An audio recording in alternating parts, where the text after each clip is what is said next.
time's up. I'm in my mum's car. No. Well, that escalated quickly. The Corvette C8 is now revealed, and holy smokes, did it completely ruin the entire sports car market. If you think about it, other companies are completely sweating right now because maybe they kind of screwed up. The thing about the C8 Corvette is that it's a game changer. It's a game changer in the industry. Even though it doesn't even exist yet, you know for a fact that there's gonna be some influence of this car spreading to other companies and what decisions they make. However, there's two in mind that I feel like the C8 Corvette kind of just rained on their parade. A lot. I think I have some solid theories and arguments, but before we jump into it, I want to thank today's sponsor, Turo. You know what's great? Skipping the lines at a rental car company. It's always a pain to sit in line to get your rental car, but with Turo, it makes life so much easier. Turo makes you feel like you're kind of borrowing somebody's car rather than renting one. The prices are extremely reasonable. It's awesome. It's actually typically lower cost than other rental companies, and it's more convenient, so it's kind of a win-win. And if you're like me and you have some project cars you're working on and you just can't get it running for now, it's all good. You can use Turo, go on the app, and then boom, you have a car for the weekend while your car is down. It's not a big deal. I can cruise around in a Mercedes, an Audi A8, an M5, an M4, an M4 for $111 a day. You know what I just realized is that if you wanted to try out the C7 Corvette before the C8 Corvette came out, hop on Turo, then bam, there you go. You get to experience the Corvette and see if you like it or not. If you're a first-time user of Turo, you can get $25 off if you use the link in my description down below. It's essentially pulling up your phone, going through, picking a car that's within your price range, and it is hand delivered to your door if you'd like. And Turo is available as an app or on their website in over 5,500 cities around the world. There's over 300 airports you can use it, and also countries like the US, Canada, Germany, and the UK. And you can get whatever car you want when you want it at the touch of a button on your phone. It's kind of ridiculous. Make sure to use my link down in the description and get $25 off your first time using Turo. You look at the C8 Corvette, it's an incredible sports car bargain. It's mid-engine, its benchmark was the Ferrari 458, and it's gonna be priced under $60,000 compared to, say, a 458, which is $200,000. So if you're looking at it in a very logical way, there is absolutely no reason to buy a supercar right now because the performance figures at 0 to 60 and how it's gonna handle, it's ridiculous. Not only that, if you look at how the Z06 and the Zora or the ZR1, whatever they're gonna call it, those cars are gonna be some of the fastest cars in the world, which is just absolutely insane. It was always safe to buy a Corvette. It was always the safe choice for modification or going fast or anything along those lines. Performance-wise, it was always a no-brainer. The Corvette was always the safe choice, but then you had the people going, oh, but there's too many of them, so I don't like it as much. That's why I want to be different. Well, the only saving grace, I think, of the other two cars I mentioned is people wanting to be different. So let's dig in and deep dive on the two cars and why I think they potentially might be in trouble right now. Let's start with the Supra. The Supra only has 1,500 of them on sale right now, and they're all sold out. And every single one of them sold for over sticker price. Sticker price already was $55,000 for the launch edition. It's gonna be $49,000 for the base model, but you and I both know they're gonna mark them up by $10,000 or $20,000. Dealer markups are just, I just don't understand anymore. Like, and people wonder why they're not selling sports cars. That racing channel down in Florida just put one down a drag strip and it did mid-12s, right around like 12.5 or something. Here's the thing though, almost 10 years ago now when the Coyote 5.0 came out, it was running mid-12s on a perfect day scenario. So if you're going for straight line speed, Corvette's already got you. If you're going for handling, stuff like that, it's gonna be debatable. The chassis of the Supra is absolutely magnificent. And it was a pleasant surprise when I totally destroyed that car for years of what it kind of represented for a long time. But now I was kind of on Team Supra.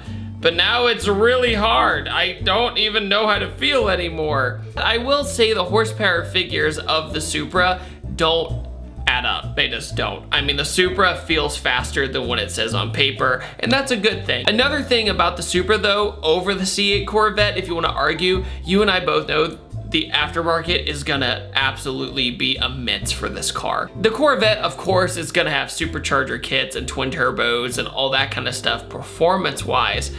But here's the thing though, you're kind of at a cap when it comes to visual aesthetics. You kind of look at the C8 Corvette and you kind of go, oh, well, there's not much I could do to it aesthetically.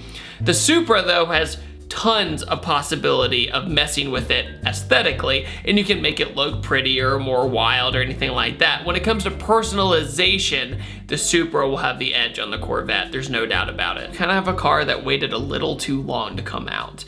That's one thing. The hype is kind of all over the place for the Supra, and now, just like the Independence Day ship, it's overshadowing it. Literally, the Corvette literally stole the spotlight from the Supra. Everybody was excited to look at the Supra and possibly buy one. But when you're in $50,000 already, you're already in the territory of the Corvette. Now, I'm not saying that everybody can afford the C8 Corvette compared to, say, a base model Supra. That is a big difference. $11,000, $10,000, that's a lot of money. But most people in that realm, if they're gonna buy a sports car, they're gonna look at the Corvette and see it as a no-brainer. I also feel as though the C8 Corvette is gonna be a big YouTuber car, if that makes sense. I feel like a lot of YouTubers are gonna all buy a C8 Corvette all at once, and then we're gonna kind of see what they do to each one.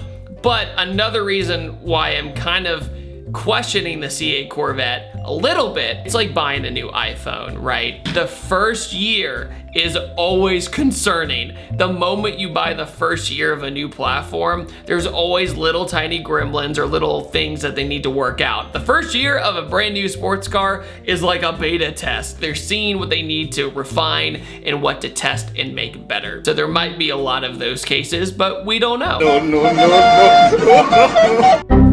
A car that I think might even have a bigger issue against the Corvette, whether it's the base model, the Z06, or the Zora ZR1, is unfortunately the Shelby GT500. The Shelby GT500, there's no doubt about it, it's gonna be probably the best Mustang ever made. You know, it's gonna have over 700 horsepower, it's gonna handle. Thing is that it's gonna be starting probably around $72,000. And there's even some people who have pre-ordered the Shelby GT500 going to 90 to 100K for a Mustang. I don't know what it is. I mean, I understand about making the perfect Mustang. I get that, I understand that. But at the same time, you're completely away from the main consumer who buys your car. The Shelby GT350 was supposed to be priced at 54, I think, off the top of my head. I think that was MSRP or the recommended price. People were buying them for 60 to 70. Why? Companies wonder why they can't sell these cars, just like what happened with the Focus RS. They sat on lots, they collected dust because they charged $30K over sticker for a hatchback. Now, to a normal consumer, if you price the GT500 in that 50K mark or the 60K mark, you would have customers test driving the GT500 and customers test driving the Corvette during the same time. It's gonna be an amazing car, there's no doubt about it, but $72,000? I don't know, man. I'm actually rooting for all three companies. It sounds weird. It's a very interesting dynamic, but I know how hard the Ford engineers worked on the GT500, and I just don't want their work to be unnoticed and overshadowed if the price is just too expensive. The Corvette has also been argued over the years as evolving from, say, a American sports car to a muscle car, but also to even potentially a supercar. You know, the C5s and the C6s were fun to drive, but their interior was awful. But then the C7 came out and they fixed a lot of that, and it was a really fun car to drive with the magnetic ride and everything else that came with it. But at the same time, Stingrays, when they came out, people were buying for 72, and now they depreciated like crazy. They're rumoring that the ZR1 or the Zora is gonna be pushing 800 to 1,000 horsepower, to the point that they had trouble insuring the car, to the point they couldn't find an insurance company to insure the potential car on paper. That's how crazy fast this car is going to be. The C8 Corvette is exactly what the NSX should have been. Sounds harsh, but the NSX was out of everybody's price range for the most part that appealed to that market. Not only that, I always had theorized that the NSX, the newer one, should have been a simple mid-engined manual if possible. If not, whatever, but like $50,000 car, you know what I mean? Should have been in that realm where people would have been like, oh my gosh, the NSX is back. Not, oh my gosh, the NSX is back and I saw it at a car show and I'll never see it again. Chevy has pulled something off that has been rumored for years. It's incredible. I have to give them props on all their hard work. It looks incredible in my opinion. And they have a color that's pretty close to like grabber blue. That's pretty rad. It's just gonna be interesting. You know, it's gonna be interesting to see what happens this year alone with all the different sports cars. Guys, what do you think of the C8 Corvette? I actually think it's gonna be an amazing car, but who knows how the prices are gonna be in a couple years, especially with the next models. Let me know what you have to say in the comments below. I upload every Tuesday, Thursday, and Saturday. Make sure to hit the like button, it really helps me out, and I will see you guys next time, and take it easy. Have a wonderful day. Bye.